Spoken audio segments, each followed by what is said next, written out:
Hello नमस्ते welcome to my blog. तपाईँहरू सबैजना आरामै हुनुहुन्छ होला। म पनि एकदम सन्चै छु। अनि आज नि खाना खाएर म गोठालो हिँडेको। अहिले चाहिँ लगभग 11 बज्न लाग्यो। गोठालो हिँडेको म आज नि खाना खाएर। यी गोरु यहाँ छ उता बाख्रा। म आज नि गोठालो हिँडेको। अहिले चाहिँ म खोलामा आइपुग्न लागेँ। अब एकछिन चरा लानुपर्ने। आज पनि पानी आउन आँटिरहेको छ क्या। म गोठालो जानु भनेको हिजोकैतिर हो। यही हाम्रो कुकुर पनि आइरहेको छ।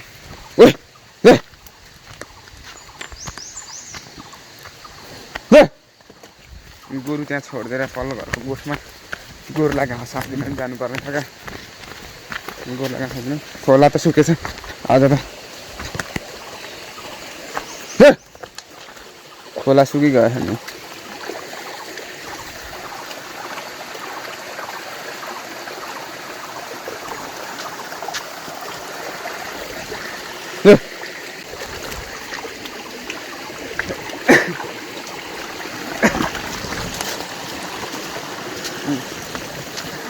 खोला अलिक सुकेछ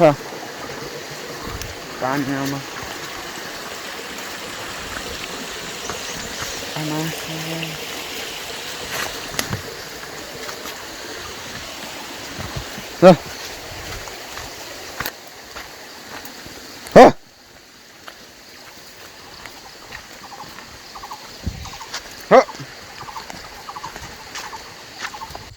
म घाँस हालिदिन जानेको छु। उतै हो क्या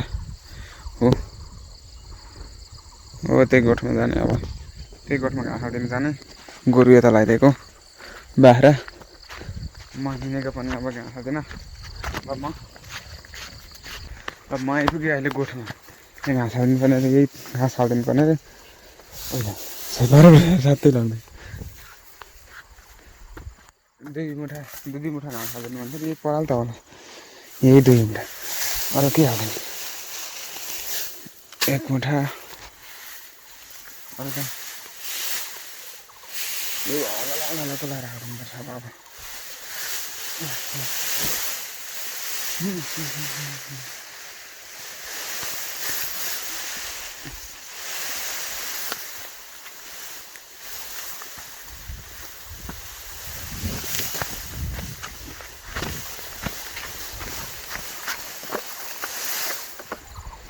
यही पराल हाल्दैन नि अब।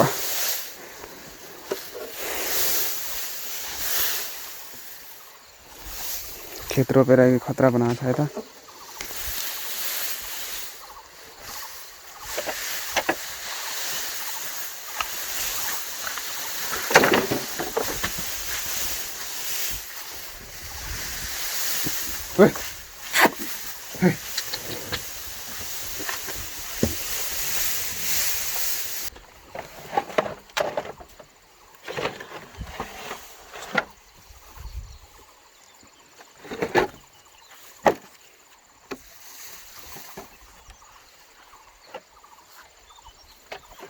अहिले चाहिँ मैले पराल सराल नै हालिसकेँ। यही अहिले तगार सराल लगाइदिएको।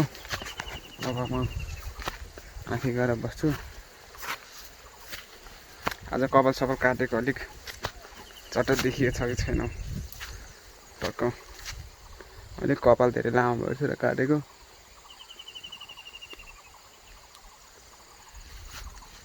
ल अहिले चाहिँ म नुहाउन आएको। धारा पनि त्यस्तो भएछ। धारा पनि अब खासै हिजो अस्ति भर्खर नि नुहाएको थियो नुहाउन चाहिँ। तर आज कपाल काटेको कि फेरि कपाल काटेपछि टाउको लास्टै चिलाइरहेको छ क्या कपाल भिजेर। त्यही भएर नुहाइदिनु पर्यो भनेर जानु त बस्नु भनेर गएको थिएँ नि म। तर फेरि कपाल काटेको याद आयो भने नुहाउनुपर्छ भनेर नुहाउन आएको। अब म नुहाउँछु। यही धारामा धारा बिग्रेको रहेछ। धारा बनाएर नुहाउँछु। धारा त यस्तो बाल लगोरी अब कहिले बनाउनु। म बनाएर नुहाउँछु।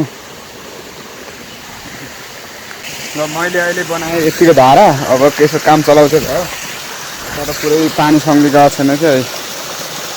पानी सङ्ली गएको छैन। यतिको धारा अब टाउको नुहाउनलाई काम चलाउँछ भयो। यति टाउको पखाउनु हुन्छ। अनि अब पानी पनि आउन आँट्यो। मेरो नुहाउने भाँडा यही हो।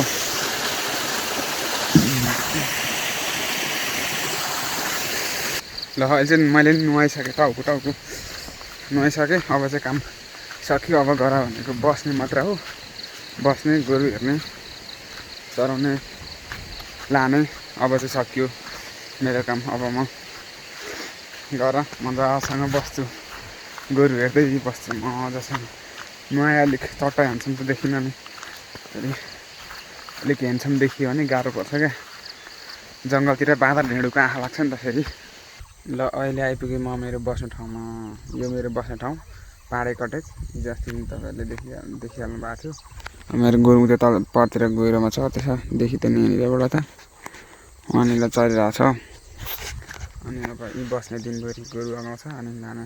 ल त्यही हो, अब भोलि अर्को ब्लग बनाइहाल्छु म। भोलि अर्को ब्लगमा भेट भइहाल्छ। अर्को ब्लग भन्दा पनि कस्तो भ्युजले नै डिमोटिभेट गर्छ क्या। अब भ्युज नै छैन। अस्ति हालेको भिडियोमा लगभग 2-3 दिनमा त्यही 10-12 भ्युज होला। अनि त्यसमा त्यही भ्युजले नै कस्तो डिमोटिभेट गर्छ। हुन त मेरो कन्टेन्टमा दम नभएर पनि होला, केही छैन। म अरू भिडियो बनाउने कोसिस गरिहाल्छु, राम्रो भिडियो बनाउने कोसिस गर्छु। र त्यही अब आजको ब्लग पनि खासै राम्रो भयो जस्तो त लाग्दैन मलाई पनि।